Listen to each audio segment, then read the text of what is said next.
Welcome back. 3 years ago, COVID-19 was officially designated a pandemic by the World Health Organization. Is it entirely behind us now? Earlier, I spoke with Jeffrey Sachs, director at the Center for Sustainable Development at Columbia University. As a renowned expert on China-U.S. relations, he also shed light on why Washington shouldn't continue its containment policy on China and why cooperation is the way forward, especially when climate change poses challenges to mankind. Watch. Professor Sachs, we know that you're also on the Lancet COVID-19 Commission, which investigates and analyzes the pandemic. Do you think it's safe to say that the worst is behind us as so many countries reopen its borders and readjust to their COVID policies, China included recently? How would you compare China's relaxation and its new pandemic rules, easing its pandemic rules and restrictions these days? I think we need to understand that there were three phases of this pandemic. First, there was the initial outbreak, and that was a very dangerous and virulent form of this virus. In 2020, there were no vaccines available yet, of course, and so the quite tough measures that were taken by China, the zero COVID policy, and that was a kind of measure taken basically throughout the Asia-Pacific region, also Australia, New Zealand, and so forth. That made sense. It saved lives. We didn't do that in the United States in that way, and we had hundreds of thousands of deaths because of that, whereas China really kept the death rate low.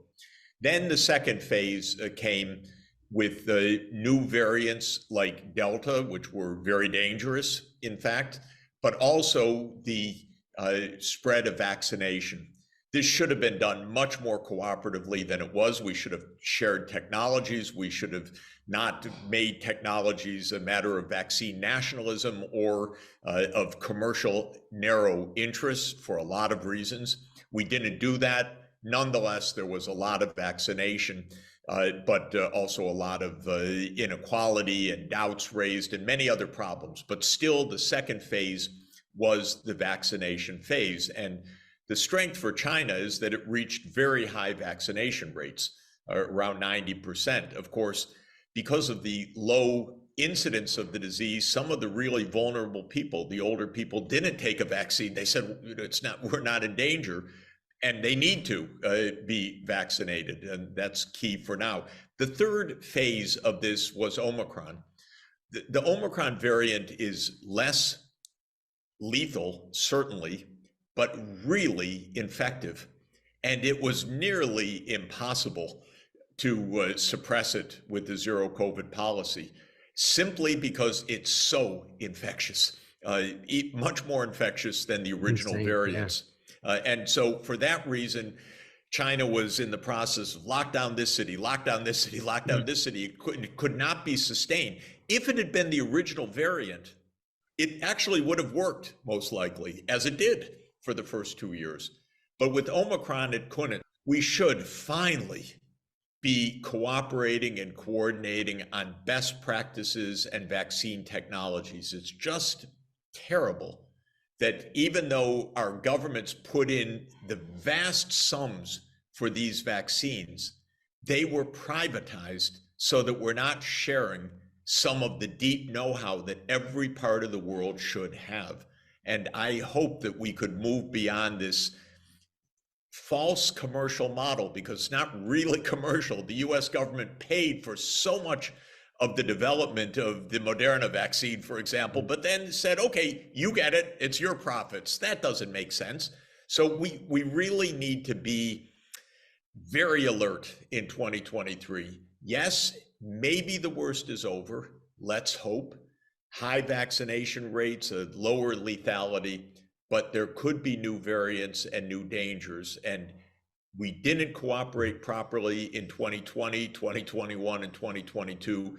Let's put it on our resolution list that we actually cooperate on COVID in 2023 so that we do everything we can to ensure that the worst is over. I want to shift gears a little bit, Professor Sachs, and talk about the impact of the end of COVID, or the beginning of the end of the COVID, for the world economy. That is really on the mind of many, because after all, so many people around the world need jobs, they need better capacity to take care of their families. As China eases its COVID policy, what do you think that will mean for the global economy? Because according to many estimates, the global economy is in a very bad shape going into 2023. We need China to open, and for Chinese businesses to be traveling outside. I need to get back to China, frankly. It's been 3 years, and I need to get back so soon. I can see friends and brainstorm on these issues together. We really need to reconnect the world economy. We really need to stop the nonsense of decoupling, which is a wrong-headed idea. Our interconnections are good and important for us. We can't solve problems on our own. We need actually to see a scale up of programs like the Belt and Road Initiative, because China is out there saying we will help our neighbors and even some distant neighbors to invest in infrastructure, digital, energy, transport, so that we can be interconnected together. This is a fantastic thing. By the way, it creates a lot of jobs. China exports a lot of the infrastructure, the machinery, the technology, and others do as well. So those kinds of investment-led programs are extremely important. And I think China has a major role to play. You know, there was a lot of attack from the outside on the Belt and Road Initiative, almost all of it wrong, most of it for geopolitical narrative reasons, because it's an important and positive initiative. Within China, there were doubts or loss of confidence in this approach. Well, are we just pouring money into something that doesn't make sense for us? But actually, it's an important initiative, and I really hope that it goes forward strongly. It should be, of course, a green, sustainable Belt and Road Initiative. But China has a huge role to play in helping to build the 21st century infrastructure in ASEAN, in Africa, in Latin America, and so forth. And that will be very good for China's economy and very good for the world economy. Professor Sachs, you chair the United Nations Millennium Project to develop an action plan for meeting the Millennium Development Goals, which many of them concern the environment. You're also president of the Sustainable Development Solutions Network launched by the United Nations.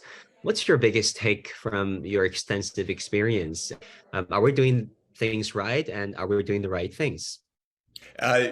Well, no, unfortunately, it's very hard to do this right, because it means changing at the global level what we do. And we do what we do at the global level for reasons of economic incentives, profit motive, geopolitics. And we know we're heading towards a cliff, a climate disaster, for example. We have to change direction, but changing direction globally is a hard job. It requires a lot of global goodwill and cooperation among the major governments. That's why every day I say, stop the war, negotiate an end to this craziness and disaster, and cooperate. That's why I say every day that the United States needs not to view China not as an adversary, but as absolutely a cooperative partner in a great global struggle for sustainable development, like climate change or biodiversity, where there is no alternative, really. Professor Sachs, I want to ask you about China-US relations. The year 2022 has seen quite a bit of ups and downs. Your prediction for China-US relations going forward? There is a battle in the U.S. between hardliners, so-called neocons or neoconservatives, and those who want cooperative relations with China, which is a lot of us and a lot of the business community as well. That battle continues. From the neocon point of view, the idea for the U.S. is to contain China, stop or slow China's progress, actually, hinder China's access to technology, and ensure that the United States remains number one. That's their vision. To my mind, it is mind-boggling, harmful, dangerous, provocative, can really get us into conflict, and unimaginable. Who wants to contain China? What a terrible idea. What we want is economic progress that goes around for the whole world, actually, and everybody can get ahead in a safe and sustainable manner.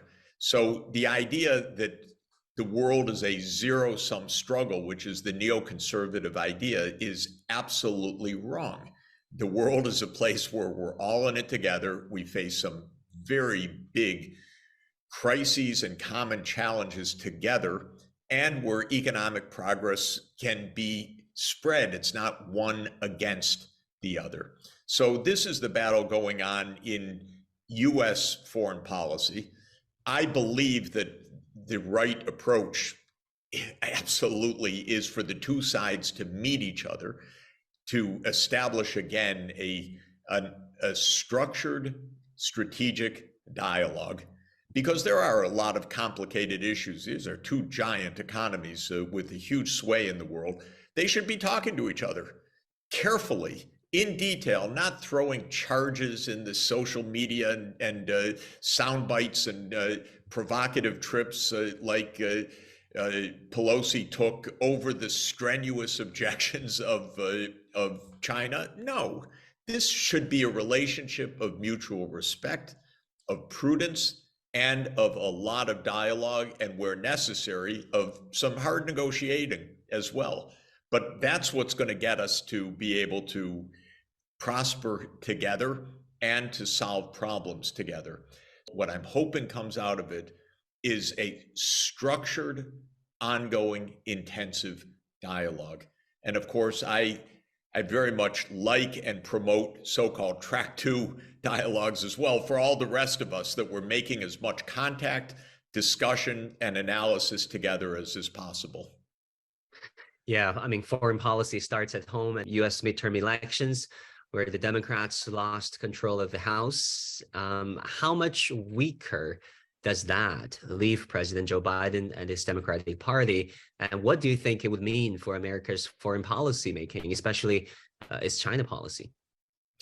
It leaves Biden weaker in that it will be very difficult, very unlikely for Biden to pass any significant legislation going forward.